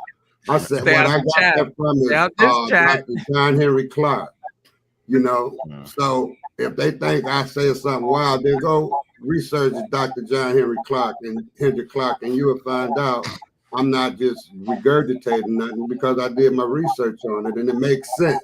It's breath. You understand? That's spirit, because once you gone, you don't have no more spirit. You out of here. Your spirit is in the wind. That's my understanding of it. So you funny with that. Yeah. But the very nature of spirit, though, is well, it got a lot of nuances. Transcends everything. But that's religious, though. You know that, right? I mean, once you get away from religion, then you can come to reality. Without no breath, I no longer exist. Yeah, but why would you equate that with spirit, though? Because when I'm existing, then I have the spirit that is me that I'm projecting to you now. You trying to work your way through it? I hear you. No, that's just how I am, Unc. And I know what you trying to say without saying it. I'm glad you smiling. See, Unc, that's what reality do. It puts a smile on your face, because it ain't no hokey doke. He said he trying to say it. He trying to get away from. We got that little piece hanging there. He trying to get out of it. Hey, Unc, I'm out, and I'm out and about, baby. I know you is. I'm with you. I ain't mad at you. You dig? I'm out and about. Like I said, experience is the best teacher, and I learned from some of the best. To a philosophy. Yeah, I think philosophy is great, but you got to understand that's your philosophy. So the concept that you're there is a metaphysical one. That is the whole argument. Metaphysical means it's not grounded in anything real. It's made Absolutely. up. It's an intuitive, view of reality, right? There was a time in space where these metaphysical ideas were used or were established as matter of fact. So you're speaking of this metaphysical idea as if it is a matter of fact. Well, No, it's my where personal thought. No, no fact. No fact. He's a personal. Yeah, that's my personal thing. You always heard me say that spirituality is personal, man. That's how, Yeah, it's personal. because you ain't a Cedric. You haven't been in my life or in my head. So my spirituality, or what I do, that's personal. That's it. exactly, but you're saying it's personal, but I can go to a slide that underlies where and how that exact philosophical thought with regard to this thing, this concept of trying Okay. to explain mind comes from. So you Well, that's think it is beautiful. your idea, but it's That's not. beautiful, Cedric. But it's actually not. We were conditioned, we were taught these concepts. In my presentation, I have Billy Graham standing there on the stage explaining the fundamental difference between spirit and soul. Everything has a spirit, or everything has a soul, or vice versa. But the human has this unique aspect, which is soul, which puts them into direct communication or direct contact with God, which makes them unique among other animals. These are metaphysical ideas. They are made up. They are not grounded in reality. These are ways in which human was trying to explain what is happening inside their head. How can I give agency? How do I imagine? We were trying to, how do I hear myself when I'm not using any words? We were trying to explain this thing, and we attributed it to agency. The idea of the spirit, it comes from God, it connects us to the divine, it leaves the body after we die. These are all metaphysical concepts that were created long before us. The fact that the way we deal with ghosts and libations and these ideas that still permeate our society come from the Mesopotamian school of thought. From Mesopotamia, these ideas were distributed and continue to unfold, and it reached all the way to West and Central Africa. These ideas are universal amongst human beings, Cedric, let like me say Jung something to you. in his Let me say universal something. Let me consciousness. say something. Let me say something to you real quick. I appreciate the knowledge you're sharing with me, and it just puts me in a better position because none of this, metaphysical part of this conversation, none of that was. I never dealt with metaphysics, right? So the idea that you used this sort of curriculum to this conversation, it really enlightens me to know that I told you from the beginning that the mind is very strong. It's strong beyond what we know about it. When you sleep, you tell me how your mind operate. So the brain is very, very as an intelligent being itself within you. So I'm gonna leave it alone because I never studied metaphysics and never cared to. But I do understand when I had hard times and I was in hard times and I went off into a spiritual way of thinking just to get out my hard time, brother, I came out. Whether I was going to come out that hard time without the thinking of the spiritual way, whether I was going to come out of it that way or not, I came out of it that way. So that's my personal life experience, how I came through, man. I done had shotguns put in my face. It just wasn't my time, I guess, because I wasn't praying at that time. It wasn't nothing like that involved in it. So what I'm trying to say is, Your what own I'm trying, personal God came and touched your shoulder. it just didn't happen, Uncle. It's no explanation. That's all I can say, man, and that's personal with me. You know what I'm saying? Oh So, man. oh So no, let no me joke, Unc. let me do this. I want to do Go this real ahead, quick. do it. So this is why we get scientifically literate, so we can understand conversations, period, across the board. Right. So, without me even playing this clip, there was a lot of conversations going on around Black Egypt, and the foundation of it was on how do I get the people to believe what I'm talking about? Everything that Cedric talked about, right? Right. Just your belief. And so people could take advantage of you based off of your belief. If you let them. Well, no. We are You gotta vulnerable to beliefs. individualize it, huh? You gotta individualize it. No. I'm telling you, we're vulnerable to beliefs, right? We believe that the earth is flat. No, I believe don't. that. I know you don't because you've investigated it. But when you go outside, the earth looks flat and it don't look like it's moving. Right. So you would actually believe that the earth is not moving. And as far as you can see, it seems like it's flat. So you would believe that. That's what I'm saying. So there's a certain measurements you can take, and there's scientific tools, and the study of it is called geodesy. Geodesy is the size and shape of the earth, right? And where we at in the cosmos. It's a scientific study. You don't just jump out there and know this. You believe it. Okay. And so when we in these conversations, there are things that people will say and we believe it, and we'll get confused. And the audience listening to us don't have the tools, can get confused. So for instance, the conversation had different sides. You had people who was claiming Black Egypt was a certain way. It was Black Egypt. Then you had people to say they was Europeans, they was Middle Eastern, right? And then you had, and then my stance always was they was indigenous Africans. We're all ranging in skin color, right? No matter who came into the group, they still had to come in and mix with the indigenous population, right? Right. It's an African cultural expression to be an Egyptian. Simple as that. No matter who come in this joint, right? And so let me finish my point. I was there at this clip. Okay, yeah, you are. Yeah, laughing with them crazy. They was crazy as hell. But that's okay. I was there. Yeah, you was there, but it's okay because we didn't know. But this is one thing you did know, right? You understood that the only side that brought experts was Garfield and me. Brought experts. And what we do know is the experts weren't agreeing with none of the stuff they were saying, right? So when they all said the experts agreed with them, it was very interesting, right? And you couldn't tell not unless you had some understanding of the subject matter. And you would have to be literate enough, scientific literate enough, right?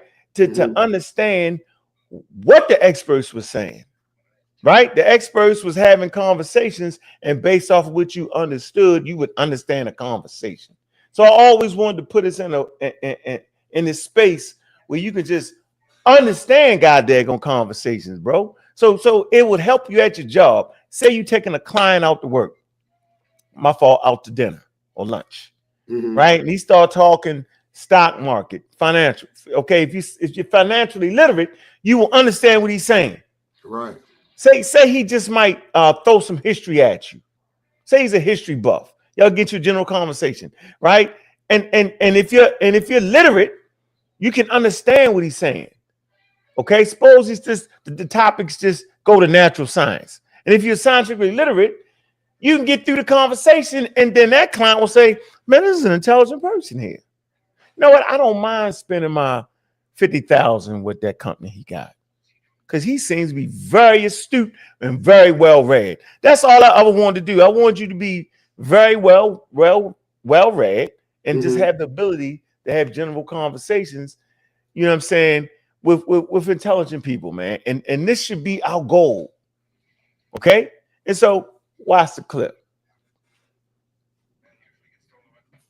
She's saying the same things Jamari's saying. He was watching it probably live because he's one of the people that said, Jamari, I don't know what you're doing. You need to watch this.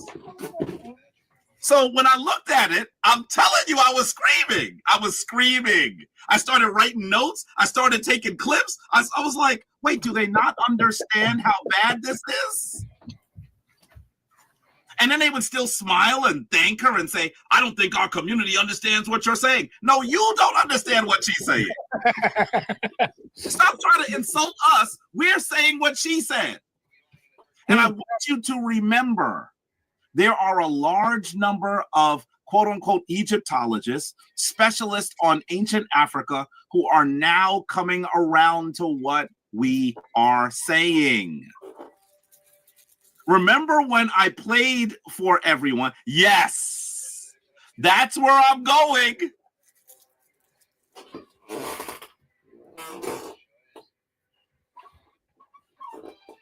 So there you have it.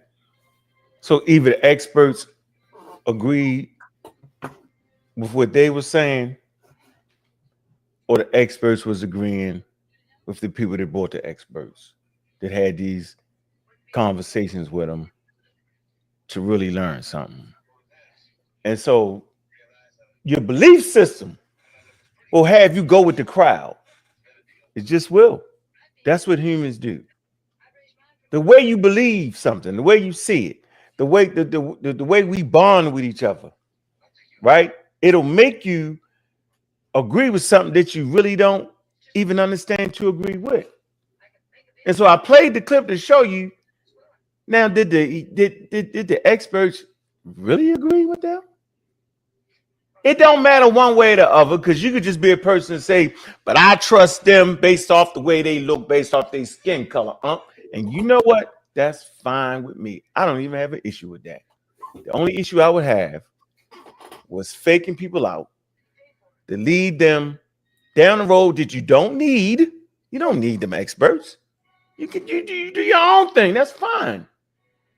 But if we're sitting there having an intelligent conversation and playing fair with each other, then you would just simply have to say, no, the experts don't agree with us, but they're racist or whatever you want to say, and it don't matter. And then that's good, because then that's a good conversation for us, right? We're not throwing shots at each other. We call it like we see it. When I'm wrong on something, I'm gonna call it like I see it.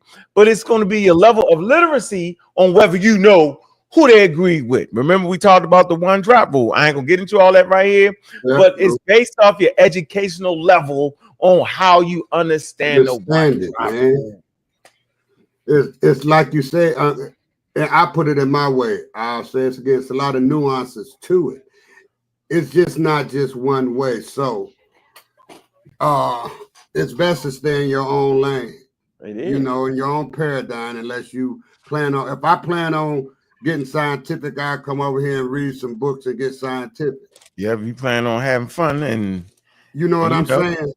Mm-hmm. Now, in the house of consciousness, in the house of consciousness, I can look back and hear everybody with all these different I ain't ideas. talking about the house of consciousness right now, though. I ain't on that. I'm just trying to, I really want to, I want to show you how your level of literacy will allow you to understand what the experts were saying, to the point where you would say, no, he actually didn't agree with Unc and them, right? The experts agreed with Jabari and them, or the experts agreed with Unc and them, and they didn't agree with Jabari. It's based off your level of understanding the conversation, how you would have taken that.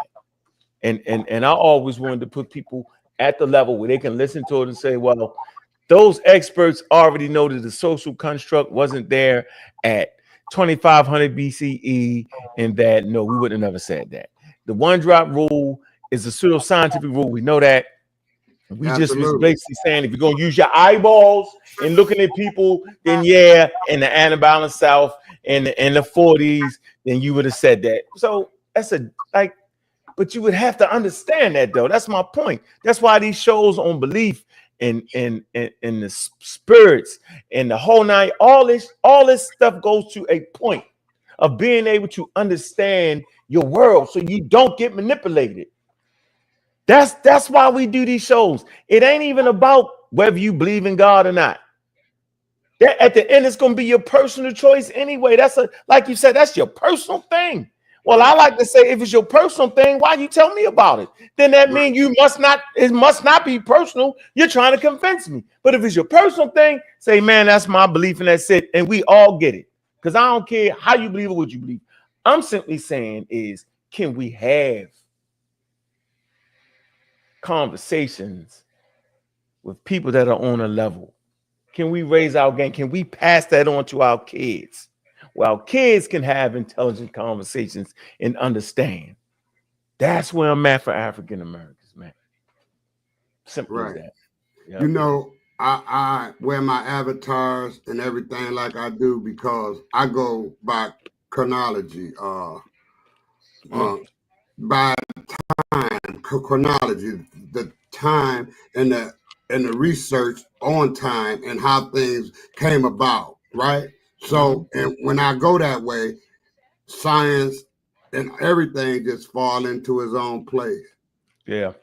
Yeah. So I don't go by what somebody told me or how to read or how to do nothing. I just follow chronology and I read and I, ask questions,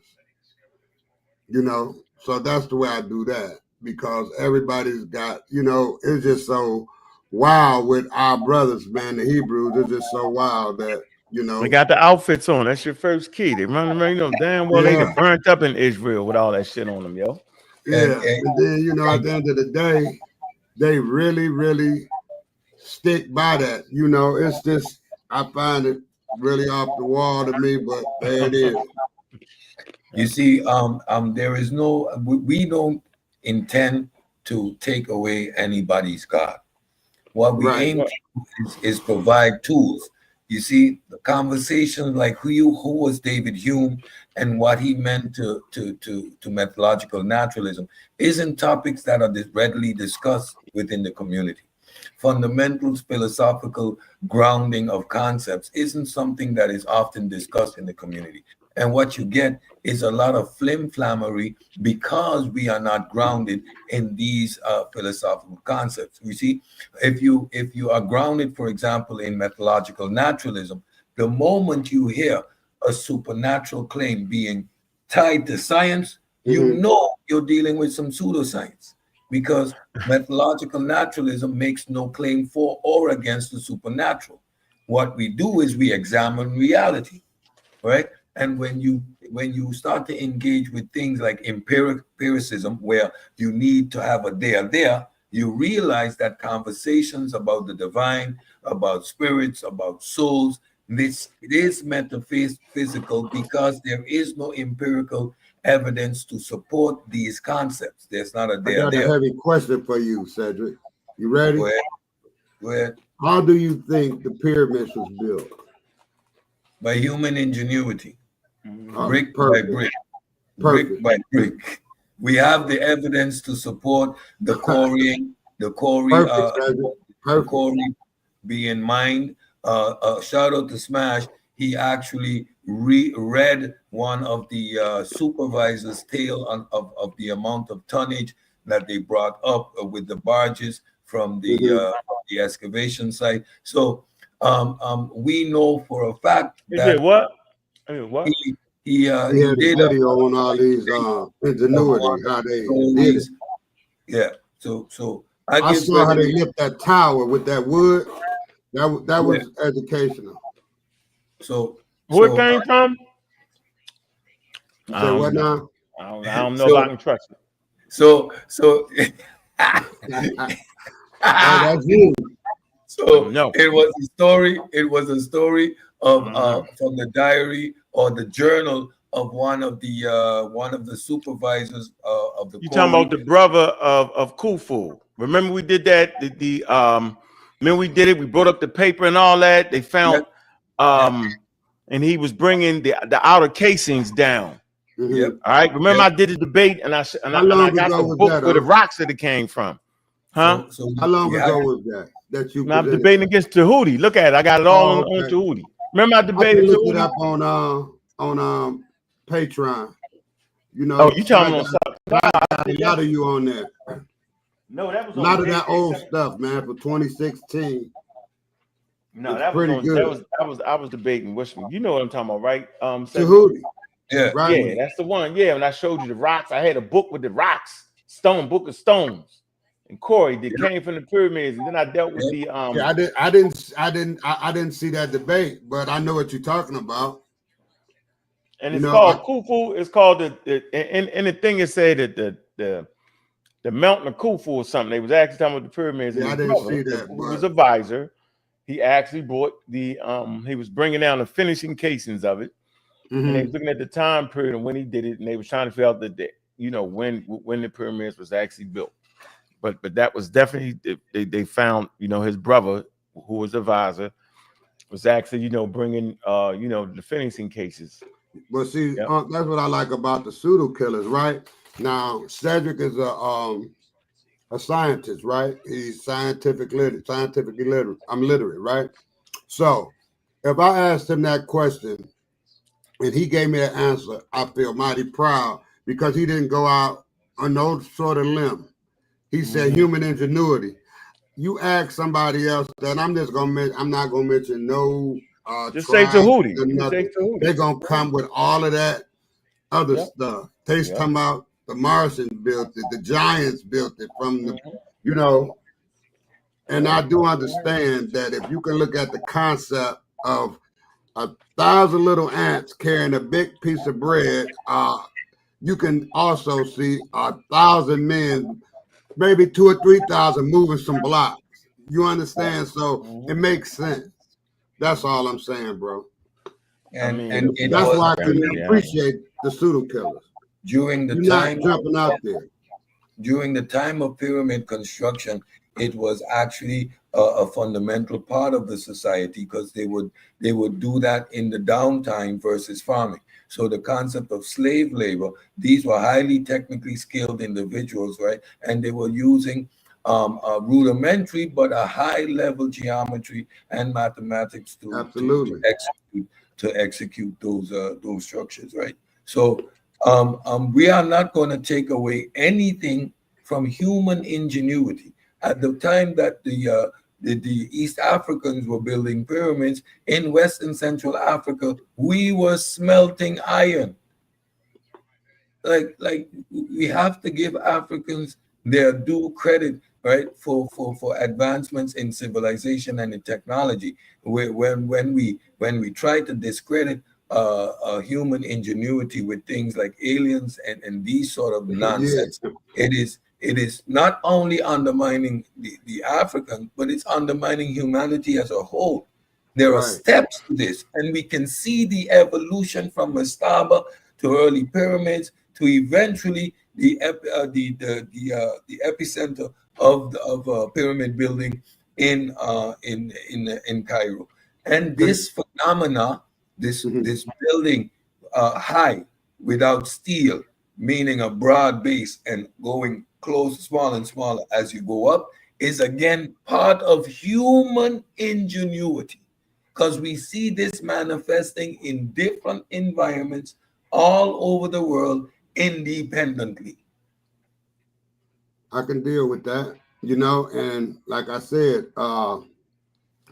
Cedric, I believe in, see, I haven't read it yet, but I'll be searching. I haven't read, it's not really nothing that I want to dive into the building of pyramids or nothing, but I understand that the builders of the pyramids was born into it. They was born from kids. It took hundreds of years to do that. So this colony of people, they was born into that.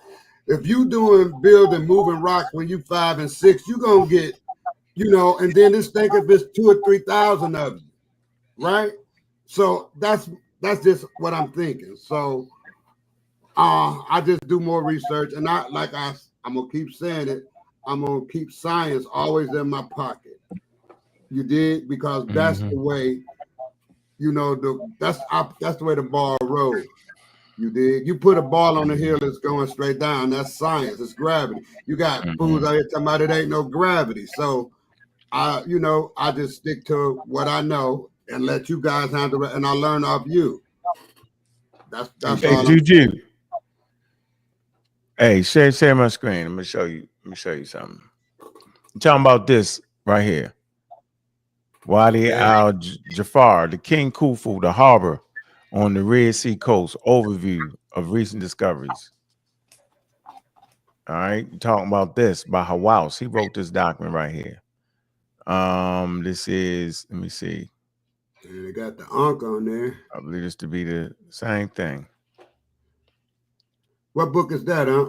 The Discovery of the Harbor of Khufu. Okay. That's Hawaus. All right. It's not even a book, just a paper on it, because they did the archaeological finds. And one of the key Hey, put that back up so I can screenshot it, huh? That title. And you go down a little, I want to screenshot it so I could do some research on this paper. You know, you had a title up there with the name and stuff. Can you go to the harbor? Here you go. First presented. Discovery Hill. See it? Oh. That's a discovery of the harbor of Khufu. Harbor of Khufu. Okay, let me just screenshot this first page and I'll find it from there. I got this bad little thing here, boy. I can screenshot you, Uncle. Hey, you smiling and decorate your head and everything. I bet you can. I got you. Yeah, I'm gonna save that and do a little research. But it's good quality sources, though. Yeah, I mean, that's the real point. Right. Okay, you can go ahead with your presentation. I wasn't doing a presentation. I just wanted to show you that. You know, I can never let a person fake us out.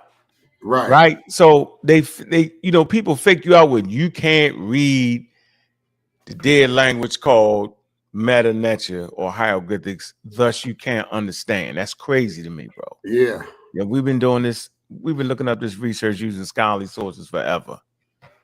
And can't read a lick of meta nature. Now, if that's what you're doing, that's fine.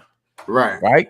But if you're trying to understand Egyptian culture, you got to get it right. You can't actually be studying African American Egyptian culture, That's crazy.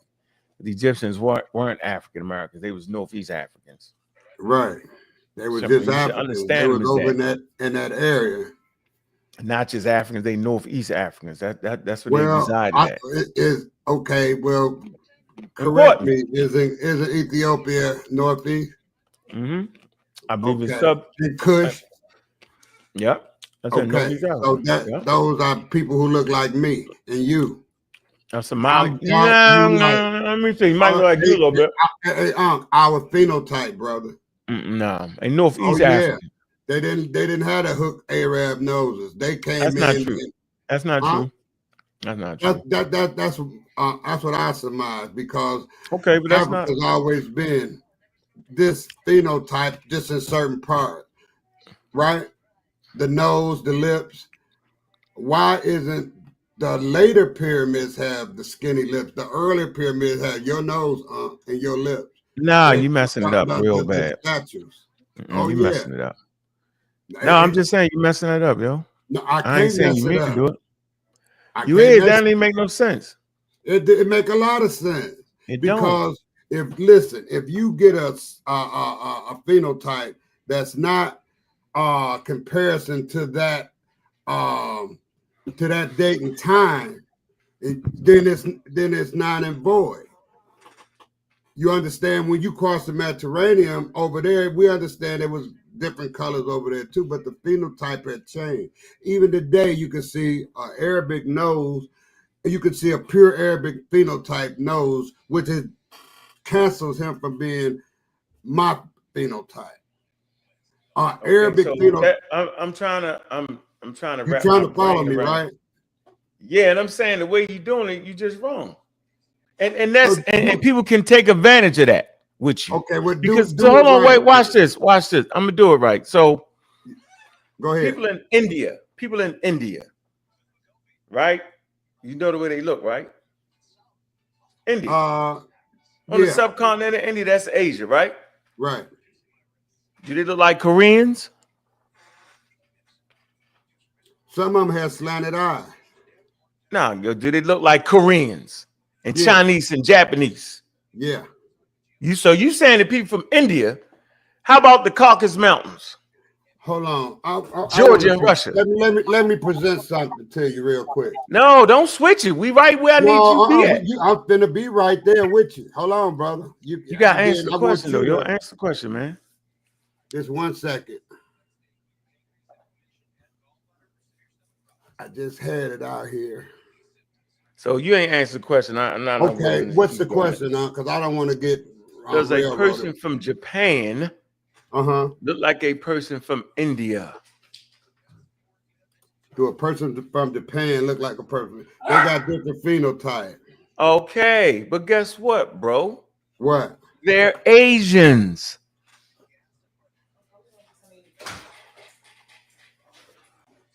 Okay. That's all I was saying. How about in Georgia or Russia? Do they look like Japanese?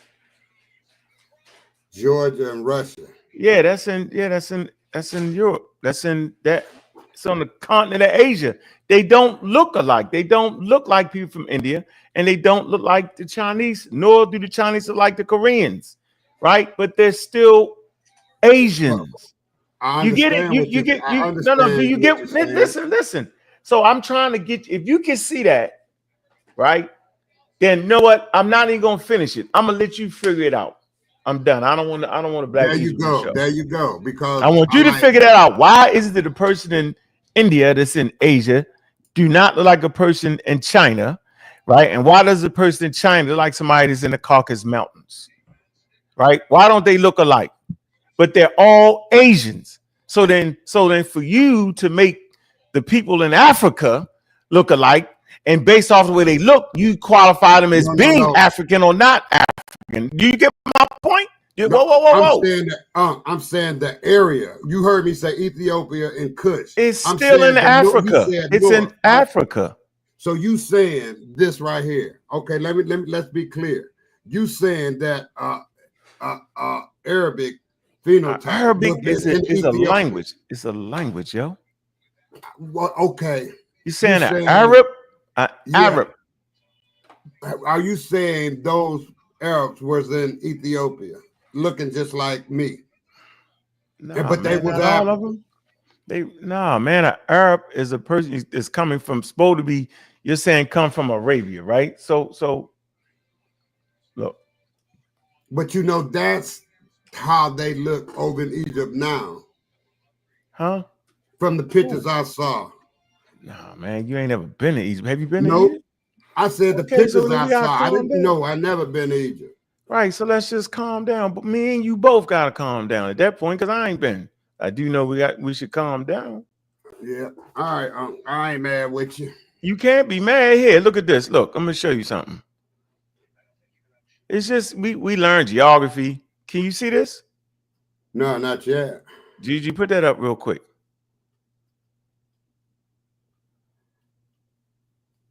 She must took a break. Yeah, she gone. She'll be right back. There you go. Do you see that? I see. Yeah, I see. And a you map. know, and you see what Ethiopia. You know what Ethiopia at, right? Not from that map. No, I'm not. You don't know what pointed Ethiopia. out. You got a pointer. Hold on. Yeah, I'll do this for you. That way you can see it. Because geographically, the way that the map is, don't tell you where those people is. You got to look at. You got to look at yourself in the mirror and say, "Where would you be in Africa if you were native? If you were native to that land, where would you be? In West Africa?" Well, that's where my ancestors came from. Okay. So that's all I can tell you. My ancestors. Right. And then I also got ancestry to spread around. I don't feel like getting to all that, but we all have different. But primarily, my people would have came from here. Okay. Yes, West and Central Africa, right? Which is fine, but there ain't no more African. See, here go the map, yo. See, make it bigger. Right. Look. Damn. You made it smaller. I'm gonna make it bigger. See Ethiopia? Right. You see Yemen? Sudan. Look, see Yemen? See Saudi Arabia? Right. That's across the Mediterranean, right? Nah, man, that's the Red Sea. That's the Red Sea. Okay. Look, did you know the Red Sea borders Sudan? Djibouti, right? Ethiopia, the Red Sea. See, we think in Bible, but think geography. The Red Sea borders Egypt, Sudan, Ethiopia. Look, I'm looking. Yemen. Oh my, look. So when you basically saying that you said Arabs. So you saying people that came from Arabia. Well, hell, on the peninsula of Arabia, you're gonna have people that's darker at times, depending on where they at. Right. So what I'm saying is we locking ourselves into a wild paradigm. It's gonna have you confused, because what you really should understand is just based off geography that Egypt runs into 3 continents, bro. Boom. So at that point, yo, you're not gonna get what you're looking for. Now, if you come over here, Mali, Niger, Burkina Faso, that's not 3 continents. That's one. You feel me? Yeah. So you're not gonna get a whole lot of diversity as you get right here with these different continents. So my point is, you're like, we can't just look at shit and say what it is. That ain't how it works. And I wish it did work that way. And if we just learn a little bit more and allow Africans, there's 53 countries, yo. Let them have their own country, yo. You can't mix them. We making them one people. That's not intelligent to do that. It was a reason for doing that. We was fighting against colonialism, and we needed as much backing as possible. Okay, but now we ain't doing that. So we can give them they do. But it left residue. It left the residue of what had happened. The colonization and people coming over and mixing. That's not the point. That's not the point. Over years and years of time. No, people was mixing. All right, look. You trust this book? What book? The African Origin. Oh, yeah. Yeah. You sure? You sure? Yeah. You got my man on there. Miss Diaz's book, right? Yeah. So you trust him.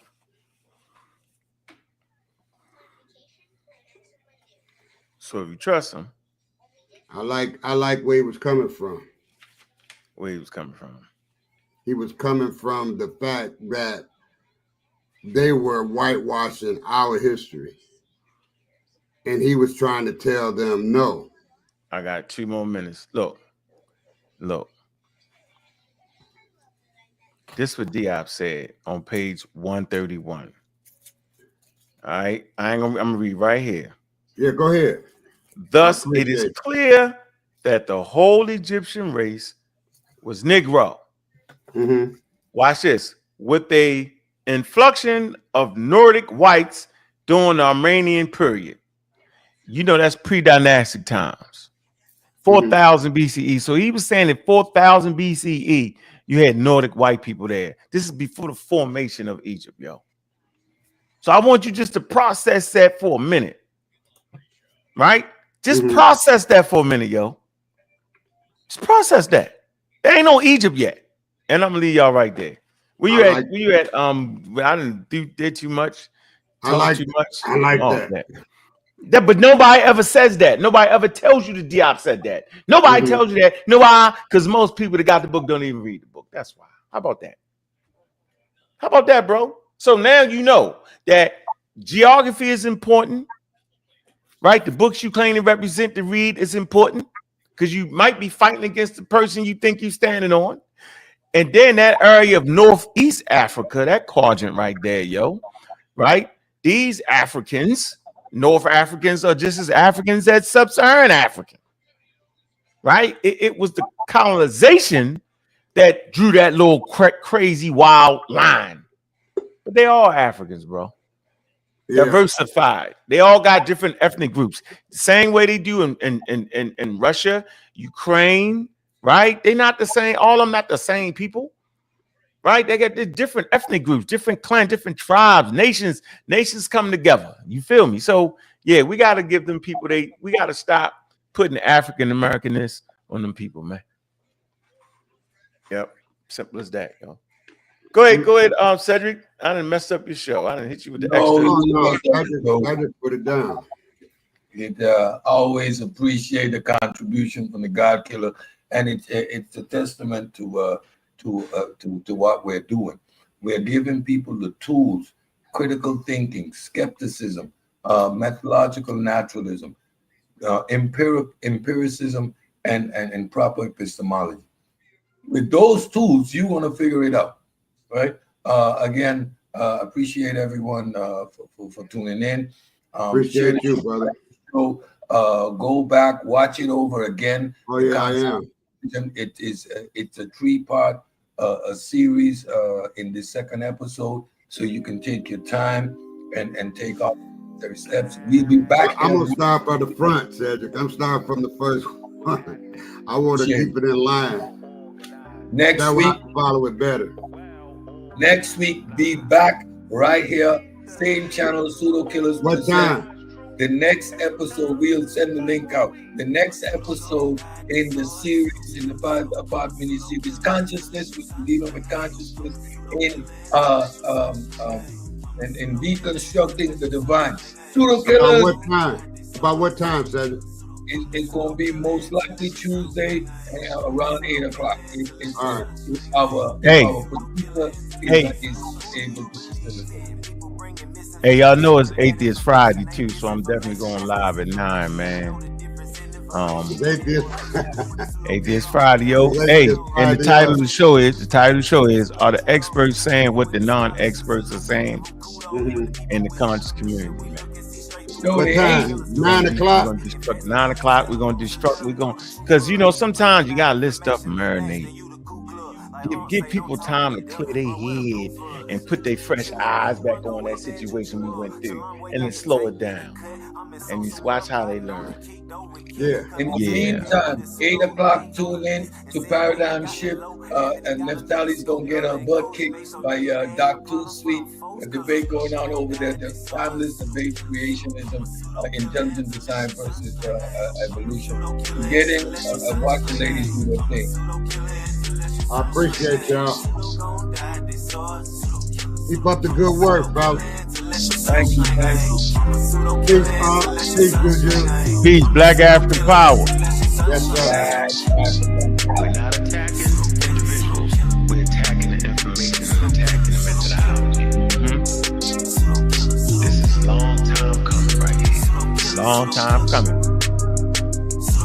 Anywhere where I came from. And we right here, right neck and neck with all other communities who will not be left behind.